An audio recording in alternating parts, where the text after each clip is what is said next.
생명을 살리는 7분 주일 골방 예배를 묵상 기도하심으로 시작하겠습니다.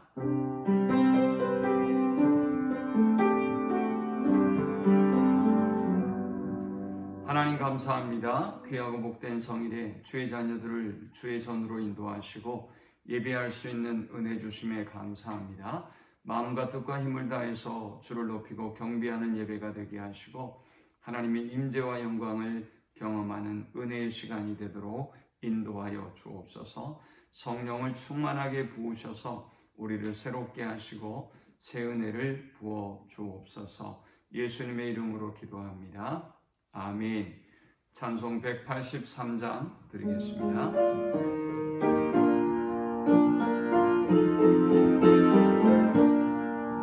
빈들의 마른 풀같이 시들은 나의 영혼, 주님이 약속한 성령 간절히 기다리네.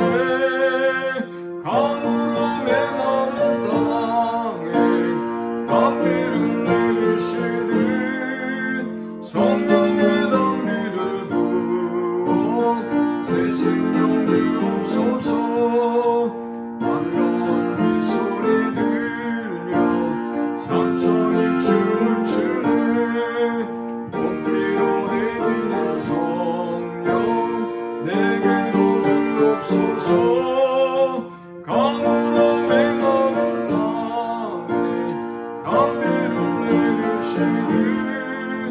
성령의 담비를 부어 새 생명 주옵소서.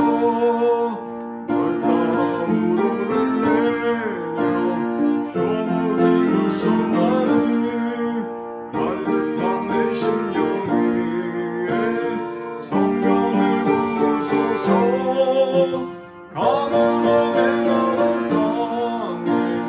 땅에 담비를 내리시는 성령의 담비를 부어 새 생명 주옵소서.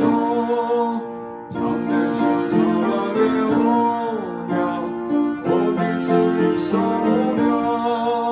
오늘의 흡족한 은혜 주실 줄 믿습니다. 가물어 메마른 땅에 담비를 내리시는 성령의 담비를 부어 새 생명 주옵소서. 아멘.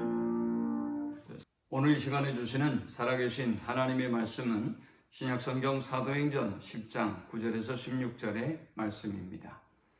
이튿날 그들이 길을 가다가 그 성에 가까이 갔을 그때 베드로가 기도하려고 지붕에 올라가니 그 시각은 제6시더라. 그가 시장하여 먹고자 하니 사람들이 준비할 때 황홀한 중에 하늘이 열리며 한 그릇이 내려오는 것을 보니 큰 보자기 같고 네 귀를 메어 땅에 들이웠더라.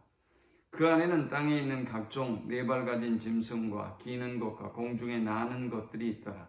또 소리가 있으되 베드로야 일어나 잡아먹으라 하거늘 베드로가 이르되 주여 그럴 수 없나이다. 속되고 깨끗하지 아니한 것을 내가 결코 먹지 아니하였나이다 한데 또 두 번째 소리가 있으되 하나님께서 깨끗하게 하신 것을 내가 속되다 하지 말라 하더라. 이런 일이 3번 있은 후 그 그릇이 곧 하늘로 올려져 가니라. 아멘. 초대교회는 성령이 강림하면서 많은 변화들이 일어났습니다. 그 변화들 가운데 하나가 초대교회의 최고의 지도자였던 바울의 변화입니다. 또 두 번째는 유대인들이 가지고 있었던 선민의식 혹은 베타의식이 성령의 은혜로 사라졌다는 것입니다. 세 번째는 유대인들만의 구원을 넘어서 이방을 향하게 되었고 그리고 이방인 선교가 펼쳐졌다는 것입니다.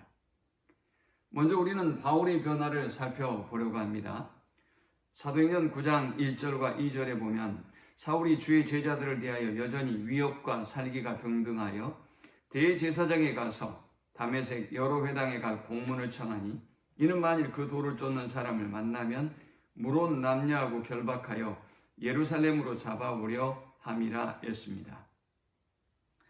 사울은 유대사회에서 가장 총망받는 엘리트였습니다. 그는 길리기아 다소 지방에서 태어났고 로마의 시민권을 가지고 태어난 당시 최고의 지식인이었습니다. 그는 헬라 철학에 익숙하고 또 문화에도 익숙했던 사람입니다. 그는 유대인의 가말리엘의 문화에서 최고의 교육을 받은 사람이기도 합니다. 그는 스데반을 죽이는 일에 동참했고 가장 적극적으로 유대인을 핍박했던 사람이었습니다. 그런데 하나님은 그를 만나 주셨고 성령이 그를 변화시키셔서 초대교회 최고의 일꾼으로 삼아 주셨습니다.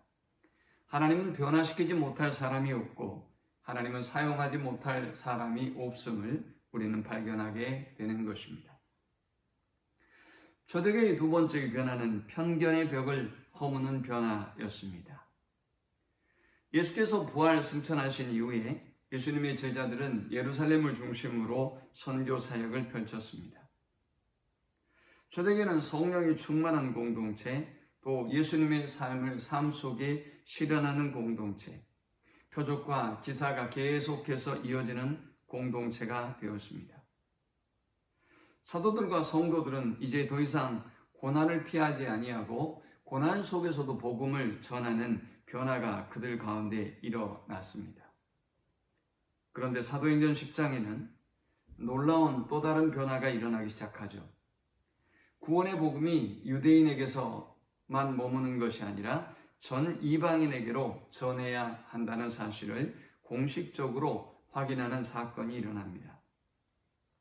베드로 일행이 로마의 군인 고넬료와 그의 집안 식구들에게 복음을 전할 때 있었던 성령 강림의 사건이 있었습니다. 당시의 관습으로는 유대인이 이방인과 교제하는 것 자체가 엄격하게 금지되어 있었습니다. 그러나 베드로는 성령의 강권적인 지시에 의해서 고넬료를 찾아갔고 하나님은 이방인에게도 성령 부어 주심으로 말미암아 이방인 전도를 확실히 보증하게 되었습니다. 사도행전에서 보여주는 성령이 이끄는 교회의 또 다른 특징은 이방인을 품는 공동체였다는 것입니다. 초대교회의 대표적인 교회는 이제 안디옥 교회로 이동하게 됩니다.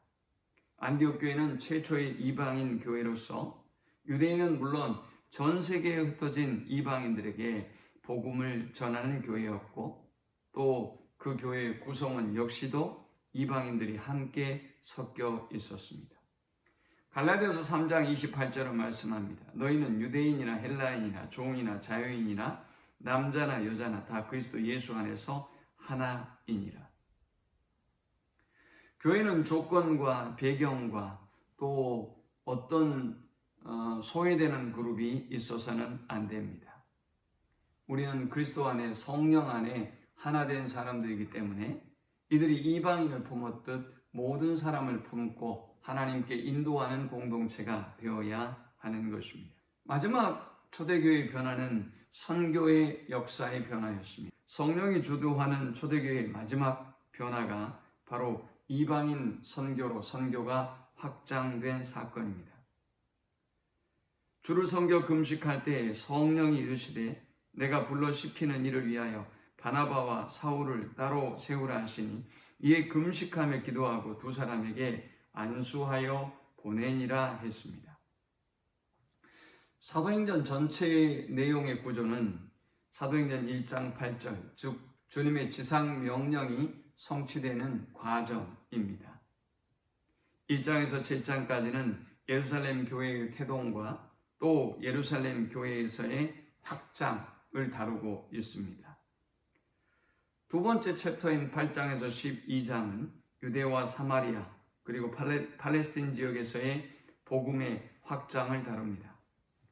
세 번째 13장에서 28장은 안디옥에서부터 로마까지 복음과 교회 확장 과정을 다루고 있습니다. 성령이 이끄는 교회는 이렇게 선교하는 교회가 되는 것입니다. 인식과 편견을 넘어서 우리도 초대교회가 그러했던 것처럼 성령의 인도함을 받아 땅끝까지 복음 전하는 일에 힘쓰는 우리 모든 성도들이 되시기를 축원합니다. 하나님 감사합니다. 귀한 말씀을 통해서 은혜 받고 깨닫습니다. 주님의 말씀대로 또 성령의 강력한 변화와 역사하심대로 우리가 편견을 넘어 땅끝까지 복음을 증거하는 공동체가 되게 하여 주옵소서. 예수님의 이름으로 기도합니다. 아멘. 지금은 우리 주 예수 그리스도의 크신 은혜와 성부 하나님의 극진한 사랑과 성령의 인도 보교통 충만케 하심이 성령의 충만함을 입고 성령의 인도하심을 따라 땅끝까지 주님의 부르심대로 사명을 다하기를 소망하는 모든 성도들의 머리 위에 지금부터 영원토록 함께 있을지어다. 아멘.